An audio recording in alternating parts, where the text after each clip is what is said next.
Good morning, Mechaniacs, and welcome to my latest video. So, a fellow mechaniac sent to me a video, a YouTube video, of this guy doing CrossFit style pull-ups. After watching this video, I decided that I should create a video comparing therapeutic pull-ups to, well, non-therapeutic pull-ups. Now, the essential difference is that therapeutic pull-ups build you up, okay?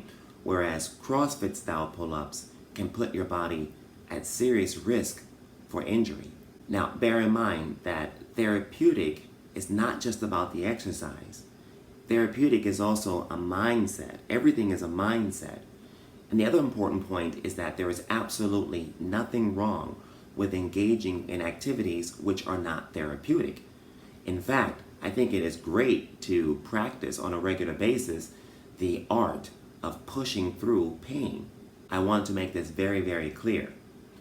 However, my point here is simply to show the difference, or rather to point out the difference between constructive training and destructive training.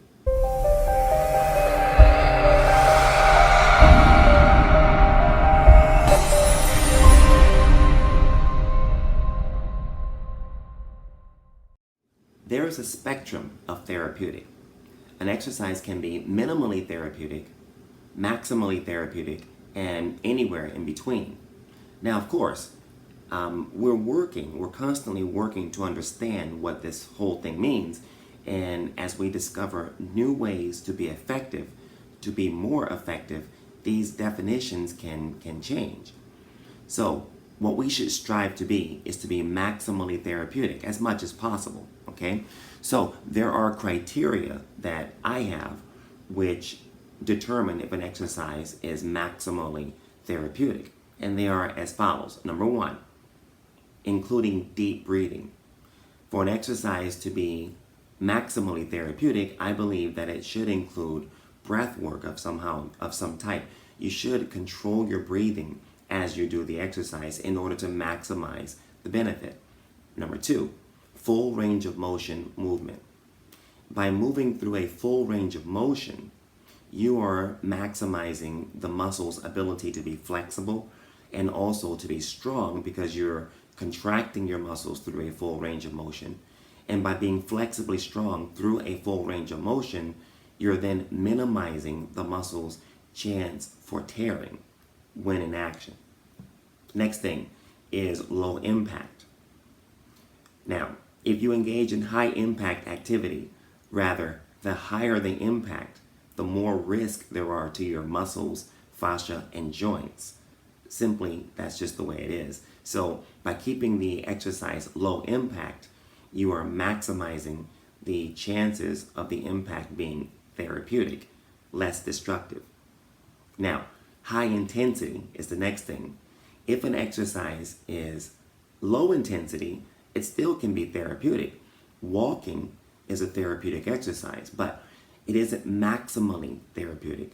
To maximize your therapeutic benefit, the intensity should be high. By engaging in high intensity exercise, you are maximizing your body's ability to produce energy and also to avoid breakdown for the future. Its protective qualities. And the other thing is body weight only exercise.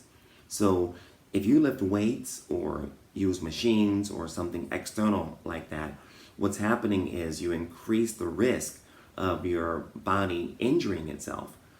The idea is to focus on flexing your muscles. When you lift weights, the primary focus is on moving the weight.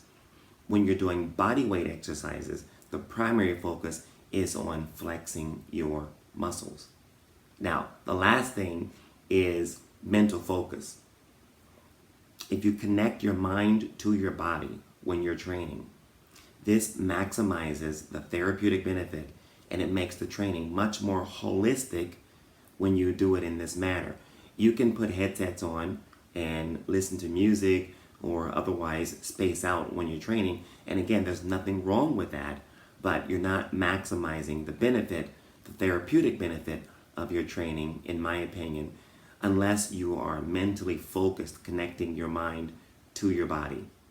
So here I am doing my pull-ups. Notice how I attempt to minimize momentum, keeping the movement low impact. A corollary of keeping a movement low impact is that I will naturally minimize ballistic shock. Notice also how I move through a full range of motion, another of my axioms of therapeutic training. And a corollary of moving through a full range of motion is indeed high intensity. Note, there are many ways of making an exercise high intensity.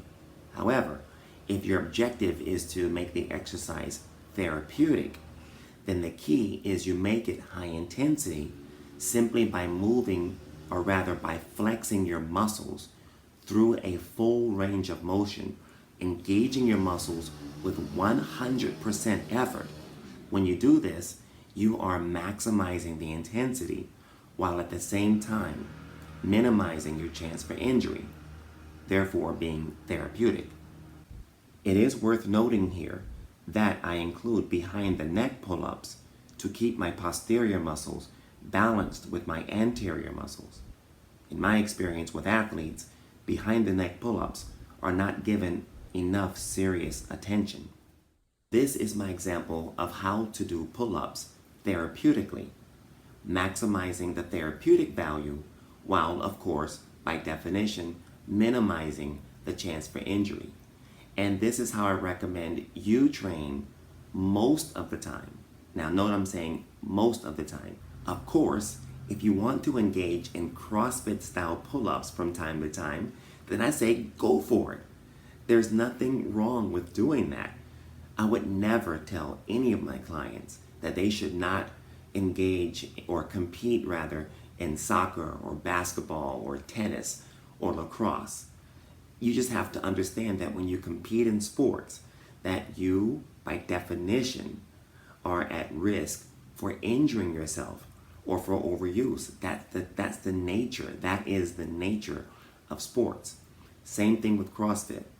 When you engage in CrossFit type exercises with all of its ballistic forces and the swinging and such, you incur and you run the risk of injury. If you enjoyed this video, please do hit the like button and please don't forget to subscribe. Forward it to your friends. Until next time, thank you for supporting me and thank you for watching. I am Jeff Wooten, the Body Mechanic. Kung Fu salute. Right fist, left palm. Bring them together and bow. Thank you very much.